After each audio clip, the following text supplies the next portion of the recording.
The offseason has started for the Tennessee Titans, and it's looking like it's getting even better after the news we got from the NFL. Welcome into Titans Today by Chat Sports. I am your host, Brett Alpert. On today's show, we're going to be talking about that great news, and also we are on Radio Row here at Super Bowl week. Maybe one day the Titans could be here playing in the Super Bowl, but we also heard from a Titans great, Taylor Lewan, and we will hear from him later in the show. But that's why you subscribe to the channel, ladies and gentlemen. We give you guys coverage all throughout the offseason, so if you want more content, if you want us to get into draft content, get into free agency, go ahead, hit that sub button right now. Let's get to 12,000 subscribers. So let's talk about this good news. And it was the NFL, and this is according to Tom Pelissero, that the NFL salary cap will increase, and it's getting a major increase going into the 2026 NFL season. You can see that it's expected to be between $301.2 million and $305.7 million.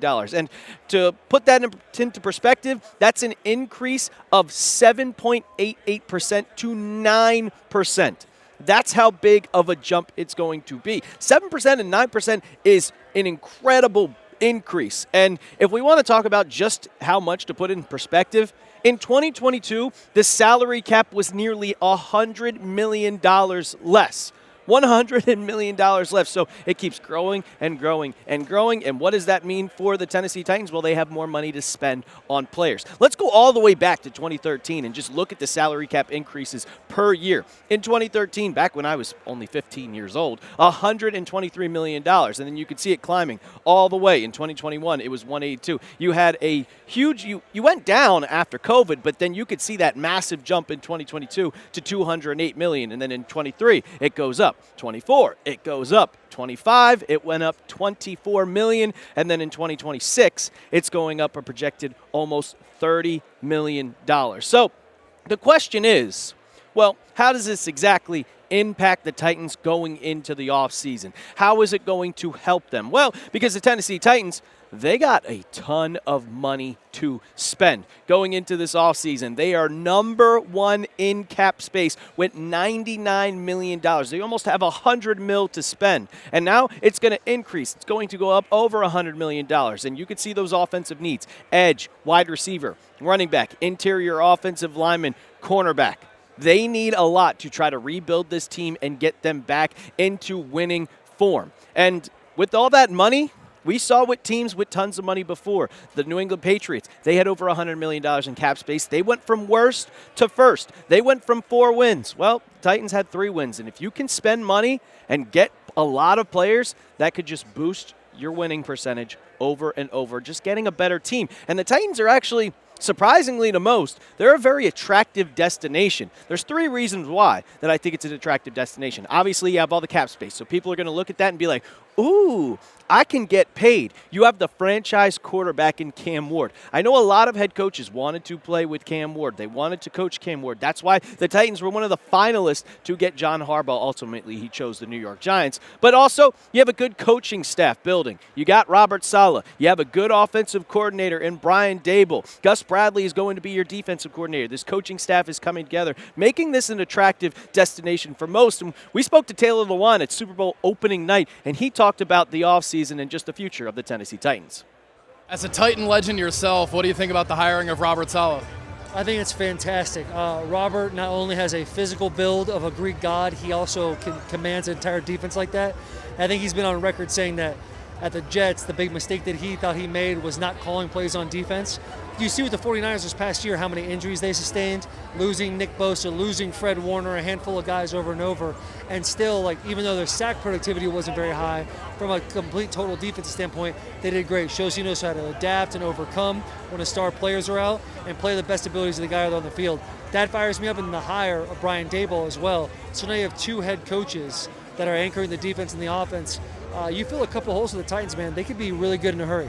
Speaking of Dable, the rest of the staff seems pretty strong too. He added Gus Bradley today. Just what do you think about the staff that he's putting together top to bottom? Yeah, man, I think they've done a fantastic job so far. I haven't had the opportunity, but I was talking with George Kittle.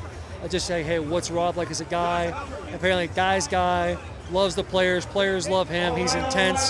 So I'm very excited for the Titans, man. I hope they go all the way next year. I know that he has high hopes for the Tennessee Titans, and I think that they're going to be an attractive destination, most because of Cam Ward. So you go down in the comment section, let me know. Scale it to 1 to 10 for me. How attractive is Tennessee in free agency? Give me a 1 to 10. 1, you think, nope, people are still going to avoid it.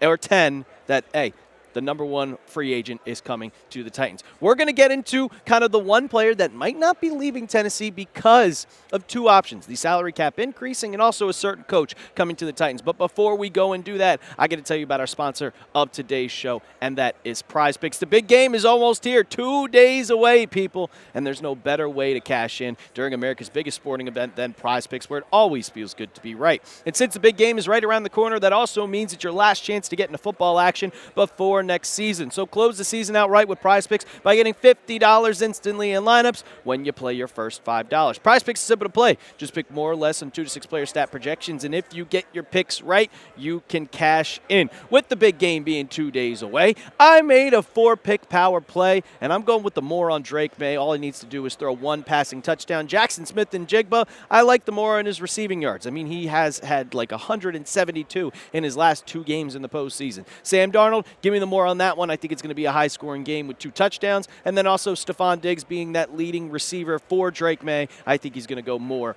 45.5 receiving yards. You can make a lineup just like that when you download the app today and use code CLNS to get $50 in lineups after you play your first $5 lineup. That's code CLNS to get $50 in lineups after you play your first $5 lineup. Prize Picks. It's good to be right. So let's talk about it. It's been kind of on the rumor mill throughout probably Week 5 of the 2025 NFL season to now.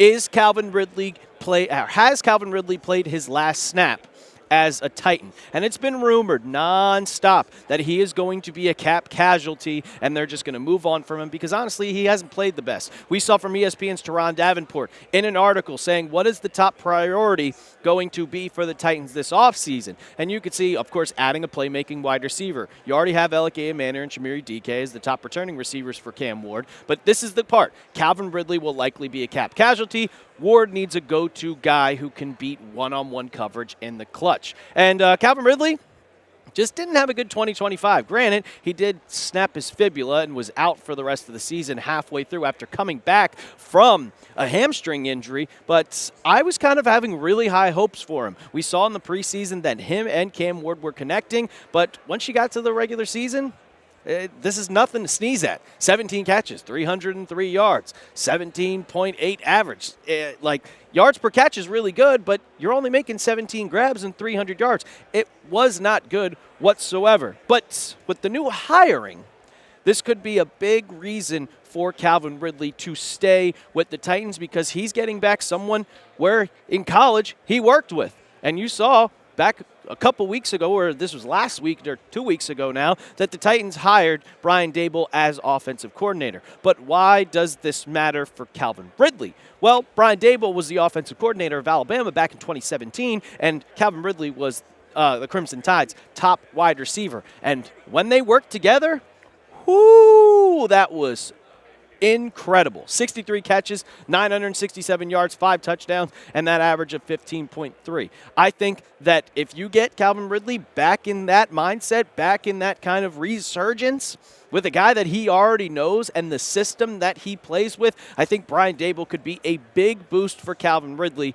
and get him back on path to being the wide receiver that we saw at the beginning of his career. I was expecting 1,000 yards last year. It didn't happen because of injuries, and he also dropped a lot of passes. But in the system with Brian Daboll, I think he fits perfectly. But let's go back to the salary cap problems. Ridley's owed $41 million over the next 2 years, and if you cut him, you only get hit with, I think it's a $13 million dead cap hit. So they could easily cut him, get way over $100 million, and go out for another top wide receiver. That's a question that you could have. I don't know. I think Brian Daboll really likes Calvin Ridley, but we'll have to see once we get later into the offseason. You could go out and trade for a wide receiver. You have enough money to pretty much go and do anything you want. But I'll ask you guys, what would you do with Calvin Ridley? Would you keep him?